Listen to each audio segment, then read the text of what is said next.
Greetings, beloved human family. I am Gilles Mancillon. I wanted to come briefly today to wish you a wonderful new year, 2017. I wish you full of a year that will be full of health, wealth, happiness, joy, goodness, opportunity, prosperity, all those things that we desire and we deserve.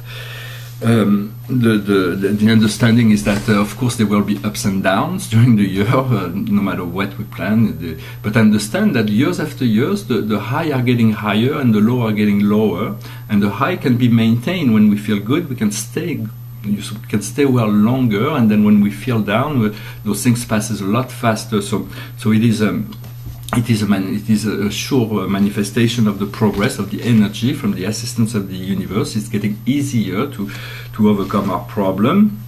For we do not want to fear joy, we do not want to fear happiness, we do not want to fear freedom. What we truly fear is the unknown, and but when we've been used to live in bondage in many ways. So this idea of being totally free, totally joyous, totally happy sounds almost unnatural. So it takes a little while to be able to just step into joy without resistance. I'm hoping myself to be more active next year and less contemplative. I've been doing a lot of contemplation, but although I've been very creative, I'm doing a lot of things, a lot of preparation. Understand that what you need to celebrate is you. Nobody can be you here in this world, and you need to be in your highest form, your highest light, in order to fully perform the mission of your soul. So what I wish for all of us is to be more integrated within our higher self, to be more into our soul, so that our soul can become fully empowered within ourselves to take all of the steps that will lead us to our higher destiny. We got to understand that all roads will lead back to the source, no matter how long it takes. The plan of the Universal Father is perfect. There is no that cannot be questioned. The thing is, through the expansion of eternal time, everything happens. Yet it is easier to understand life from the infinite to the finite than to seek to. From the finite into the infinite. It creates extreme complexities, but it is all part of the process to understand that at the origin you were one infinite being, and you decided to split yourself into an infinity of form, to test everything, to know everything, to be everything, to have the experience of all things, from the high to the low, from the impure to the pure, to the darkest to the lightest. And then once you understand all things, you can return to the source and bring that experience back to your creator. So it is important to understand that love is the key, wisdom is the key, to understand that there is always higher love and higher wisdom available. As we tune into it, we are able to receive that. And of course, everything depends on where we are on our development. It is always different. You have to follow your own voice. It is not what I'm saying. It is not what anybody else says. What's coming from within you. That's important. For you are the authority of your life. Within your life, there is no higher authority. There is no one better suited to correct any problem within your life, to transmute your emotion, to all of those things are within the potential of. Otherwise, those experience, no experience is given to us unless we are capable. The universe, God, thinks that we are capable of handling it.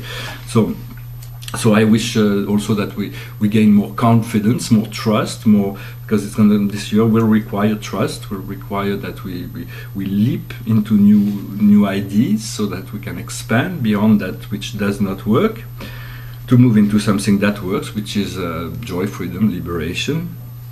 I also wanted to briefly talk about a couple of things while I'm here. Is that when something is realized, when sometimes we turn into meditation or in dream states, and we have this amazing vision or amazing understanding, and then we try to hold on to it, it's impossible. For life has more to offer. This is what just one flash of light, one flash of understanding, but this is past. In a sense, when we are soul integrated, we are able to repeat a few times whatever experiences, spiritual experiences. We can repeat it 2 or 3 times just to verify. But usually, it is all those experiences are happening through our astral body. So it is the one-time shot, so to speak. Yet those visions and those knowledge, if they're not fully remember. They create a very strong impression that we do not. They're not that easy to forget. So once we do that, we let go. We have to trust whatever the guidance is, because the higher self, our soul, it needs to be reintegrated. Our guides are here to help us to do that. I hope that it will happen for all of us this year.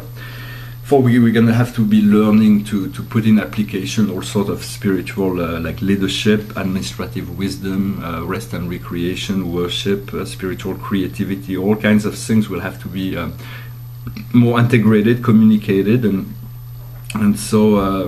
But what we need to understand is that we are the focal point of the universe. With the universe, you are the heart of God. There is nothing else. For you are the only constant here. If you weren't here, none of this would be existing for you. But if we are all here together, it's because we made this collective agreement that we would share that reality in order to experience the darkest dark and the lightest light, and then eventually to transmute it back into a higher form. But it is a slow progress, because enlightenment doesn't happen like this. It can happen within one's consciousness, but when it comes to collective, there is a higher force at work. So we have to trust that and go more into doing inner work. It's very important, because to create inner space, to accept your inner presence, to be within your presence. For that is the most important thing, is to be present. The more there is this higher presence, this presence that has a higher intelligence that is all wise, and so. To become comfortable with the acceptation that there is always spirit presence. It's not an invasive presence, but when we tune to it, it manifests.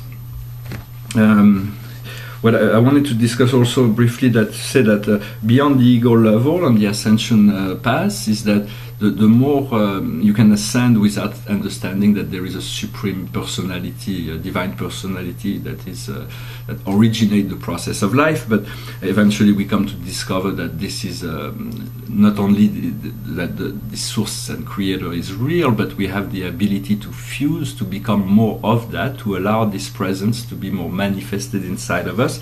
And from the ascension standpoint, the more you are able to identify with God, with the supreme truth, supreme beauty, supreme goodness, the easier it is for your God self to reveal itself. And in essence, this is who you are. There is nothing else really. It's all of that is not that, is an illusion, but that is it's a very powerful illusion. So that leads me to speak of that in order to perceive that better, we need to still our mind, to learn to go inside, to do maybe it can be through martial arts or yoga or breathing exercise or meditation or self-hypnosis, whichever way works, to find those points where we can be still, and so but it's not always easy for most people to be able to find that stillness. So sometimes hypnosis can also help. I've been using hypnosis as well. There is essentially two kinds of hypnosis. Hypnosis is like any technology. It has positive effect and negative, positive aspect and negative aspect. The most negative aspect of hypnosis, there is a big case, something really easy is television.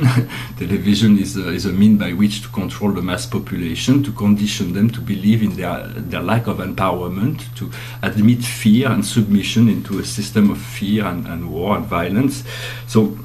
And this has been done for years and years and years, so people have accepted, and there is all kinds of layers of conditioning that where we have accepted that we do not have the power within our life. It depends on some administration or whatever, or television or political power or association or whatever. But we do have the power within. This is what we need to do, is to deprogram ourselves from those conditioning, to return to joy, to return to happiness, to return to what we deserve, to make love the primary component of our life.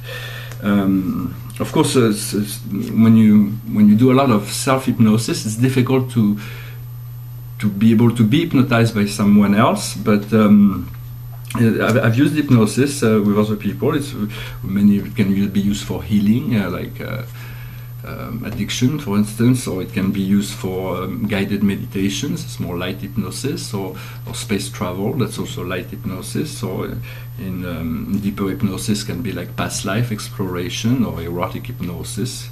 Discover it's more like an adult kind of practice, but it's kind of fun as well. But there is all kinds of things that you can do by either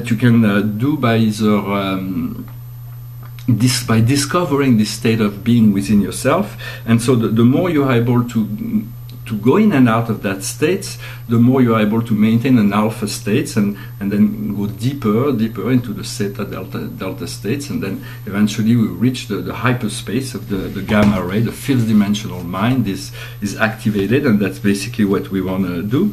The problem with those negative hypnosis techniques that's used on the mainstream media is that it's locking humanity into the trauma of the reptilian mind. And so while this little brain here is active, it's preventing the whole higher function of the brain to function. But as we reconnect into love, then of course we regain clarity of mind, and then we are able to move forward in following whatever guidance we receive. Well, I hope this message was interesting for you. I thank you for stopping by and listening to me. I wish you a wonderful, wonderful year of 2017. This is the last day of 2016, and so I will see you next year, and I wish you a wonderful transit into the new year. Namaste.